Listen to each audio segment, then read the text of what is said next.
Olá, bem-vindos ao CONAOMI, Congresso Nacional Online Maternidade Inteligente. Eu sou a Karina Passarela dos Santos e sou organizadora aqui deste congresso. Segue agora mais uma palestra para que vocês possam usufruir de todo o conhecimento que a gente quer passar para vocês sobre esse tema tão especial que é o autismo. Venho aqui também apresentar a nossa intérprete, tradutora, Beth. Ela vai falar um pouquinho para vocês.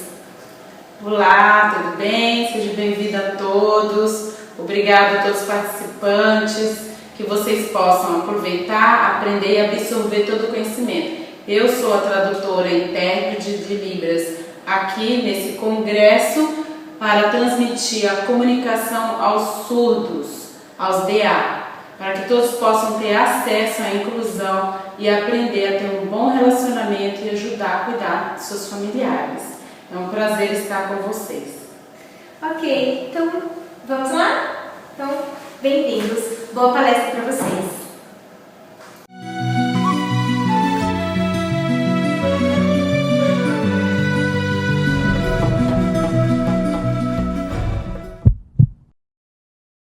Olá, meu nome é Ana Flávia, sou terapeuta ocupacional especialista em neuropediatria. Hoje eu vim conversar um pouquinho com vocês a respeito da terapia ocupacional e o cotidiano da criança autista.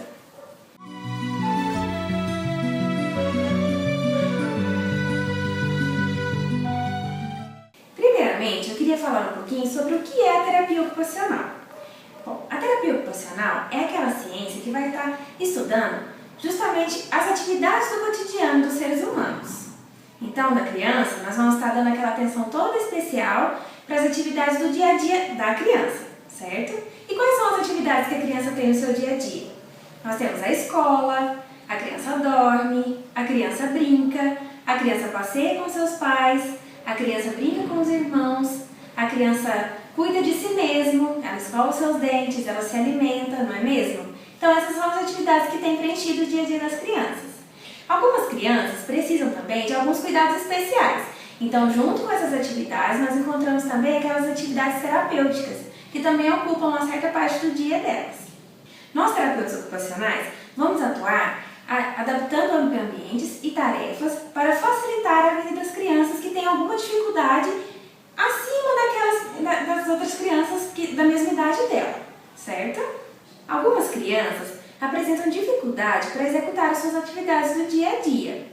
E é justamente aí que nós, terapeutas ocupacionais, vamos ajudar essas crianças. Vamos adaptar as suas atividades, adaptar o seu ambiente, promovendo a independência e a autonomia dessas crianças em todo o seu contexto e em todo o seu cotidiano. Vários fatores podem influenciar nessas dificuldades.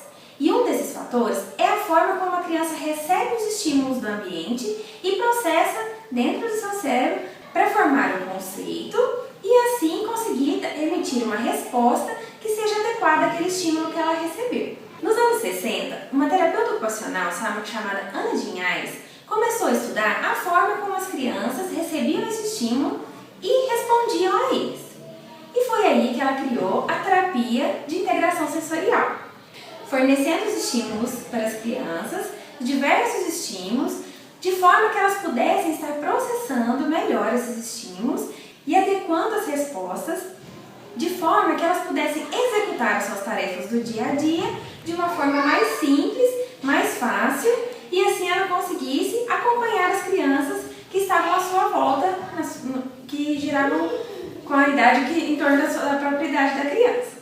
Um conceitozinho de integração sensorial que eu vou passar para vocês é o próprio conceito da Ana Dinhares, que é o seguinte, que é a organização de informações sensoriais provenientes de diferentes canais sensoriais e a habilidade de relacionar estímulos de um canal a outro de forma a emitir uma resposta adaptativa. Meio complicado, né? Mas eu vou explicar direitinho para vocês o que acontece.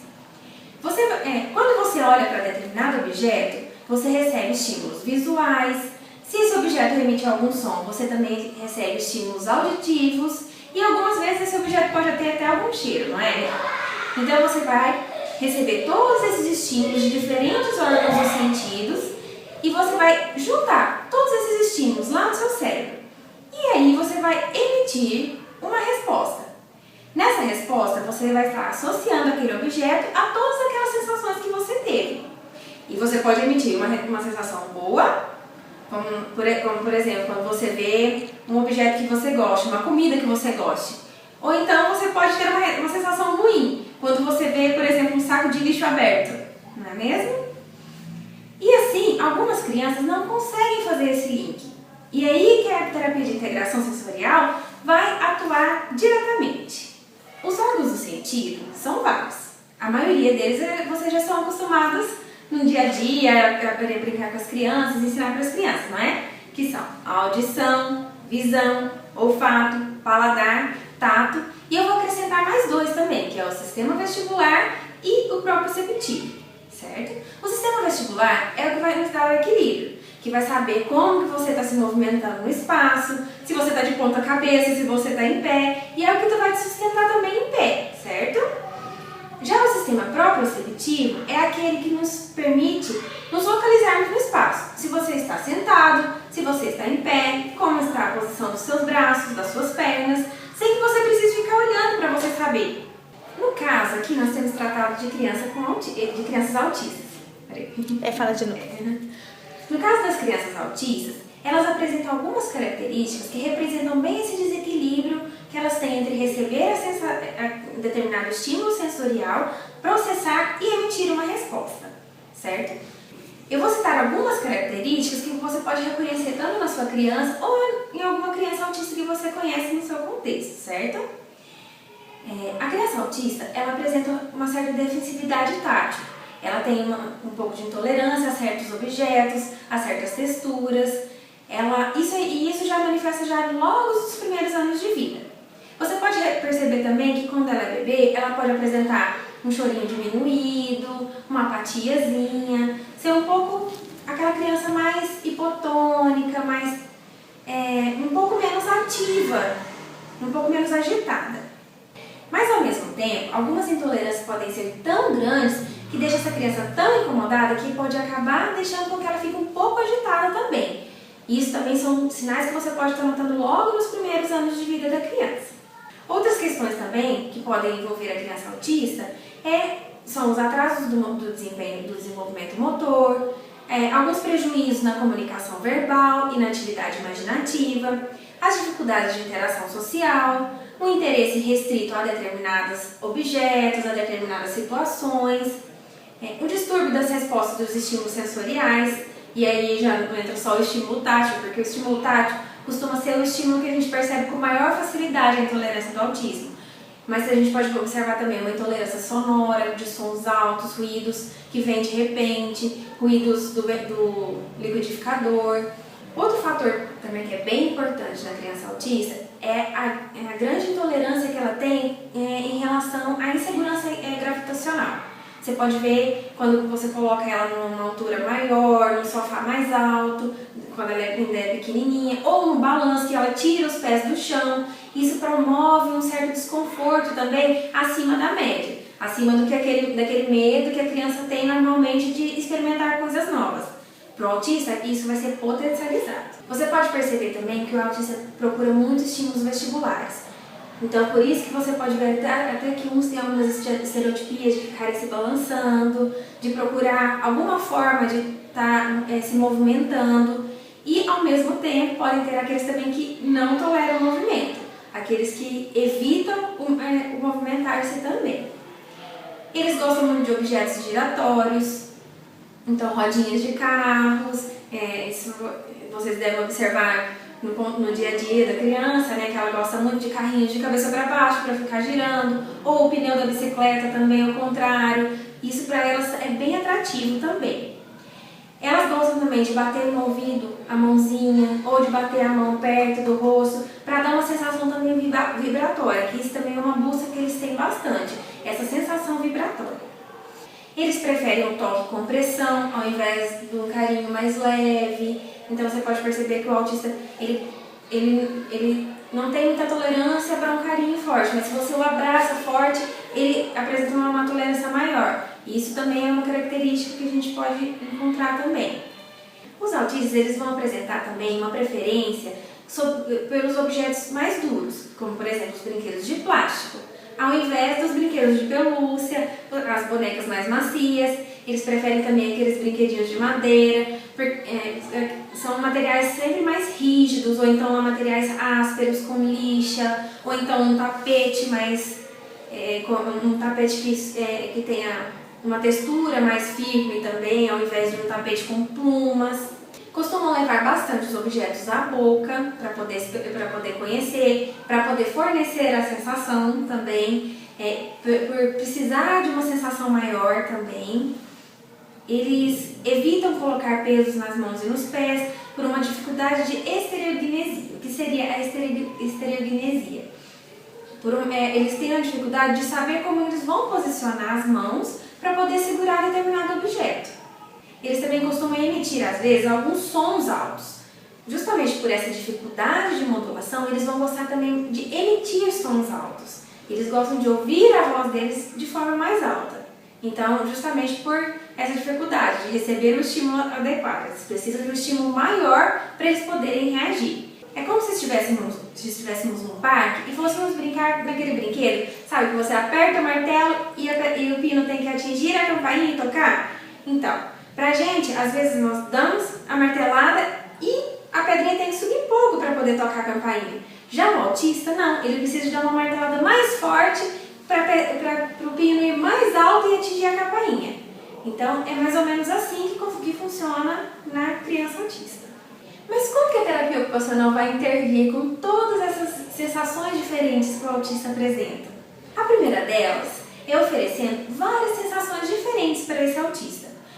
Como eles são muito metódicos, gostam de estar sempre seguindo aquela mesma rotina, você pode estar oferecendo aos poucos um estímulo que ele ofereça uma maior tolerância, e oferecer duas opções a princípio. É importante você estar oferecendo novos estímulos e ampliando a experimentação dessa criança autista. É importante também nós estimularmos o equilíbrio da criança, então a utilização do balanço, respeitando sempre o tempo da criança, que nós não temos o objetivo de querer deixar que essa criança fique com medo da terapia. Ela tem que sentir prazer também na terapia, ela tem que sentir prazer naquela atividade que nós estamos oferecendo para ela.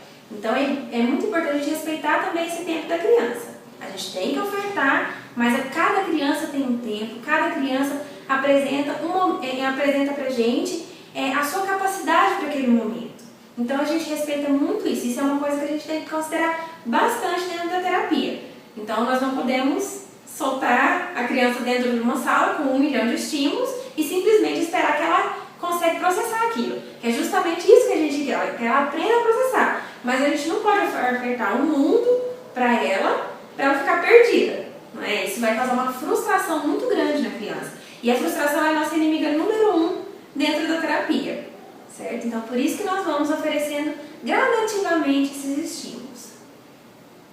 Outra coisa que é importante também é proporcionar a escolha.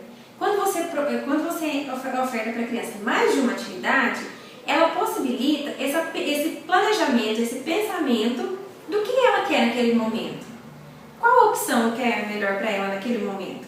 Isso desperta nela um julgamento, isso desperta nela um interesse diferente ou um interesse igual, ou se ela vai querer ir pelo mais seguro, que ela já conhece, ou se ela vai querer ir além daquilo que ela está acostumada. Então isso também é importante dentro da terapia.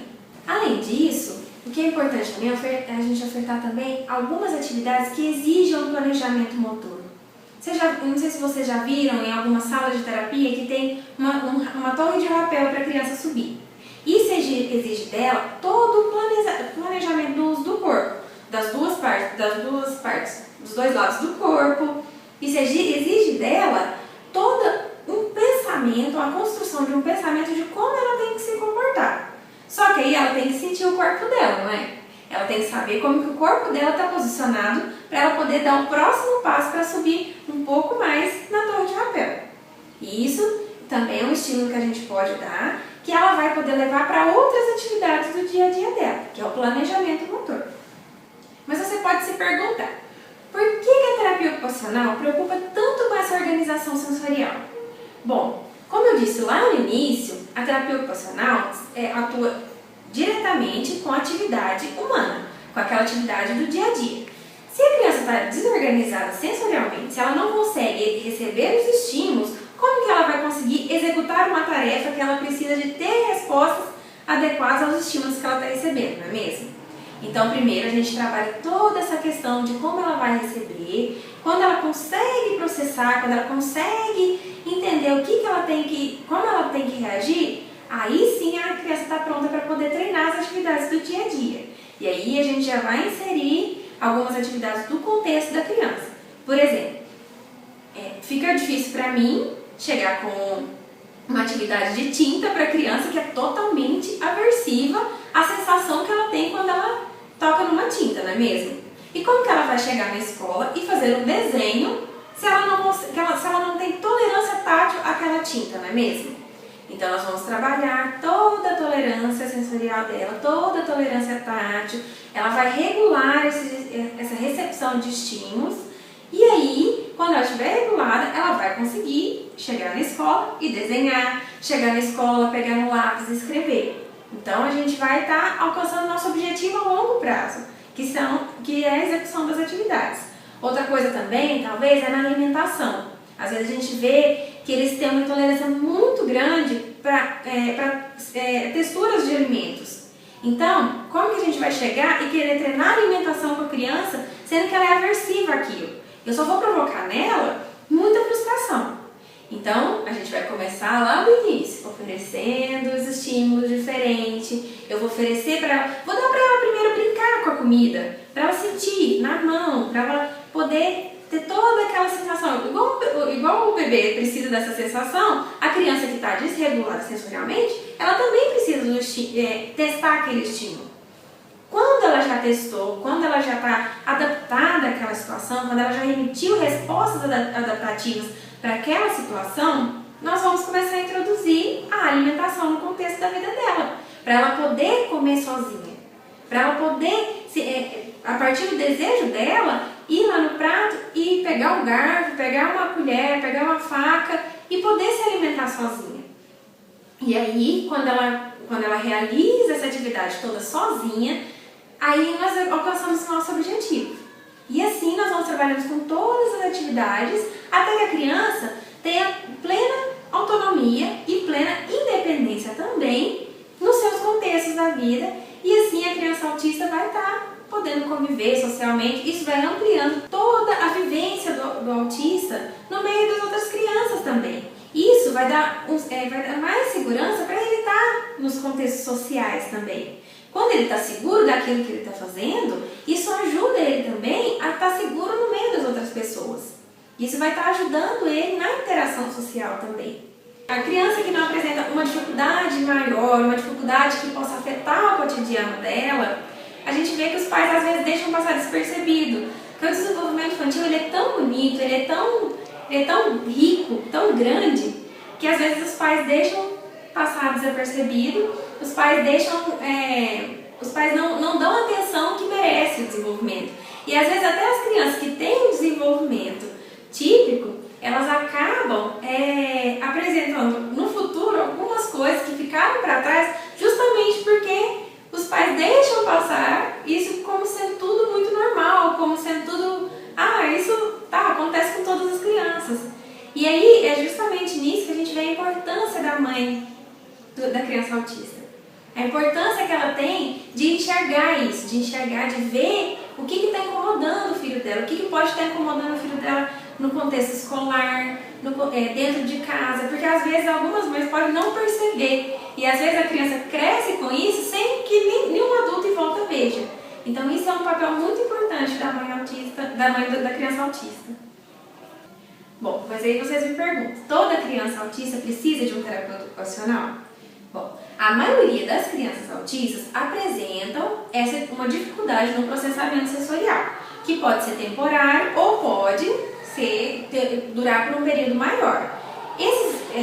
Ela pode apresentar dificuldades nas atividades de vida diária, nas atividades escolares ou não. Algumas crianças não apresentam uma dificuldade, então às vezes ela vai precisar de uma intervenção pontual da terapia ocupacional. ou às vezes ela vai precisar da terapia ocupacional por um período maior. Então, quando a criança adquire a independência, o nosso trabalho já está pronto. Nosso trabalho encerra ali. Se você acha que sua criança apresenta alguma dessas questões sensoriais ou nas atividades do dia a dia, então seria bom que um terapeuta ocupacional fizesse uma avaliação que pudesse te dar um feedback adequado, que te colocasse, te pontuasse todas as questões que podem ou não ser trabalhadas na terapia ocupacional, ou até de encaminhar para algum profissional que possa lidar melhor com aquela situação que você esteja passando naquele momento, ou durante a vida da criança, ou que você tenha observado desde o nascimento. Isso pode ser tudo avaliado dentro do consultório, com questionários para as mães também, que o papel da mãe, dos pais, dos cuidadores.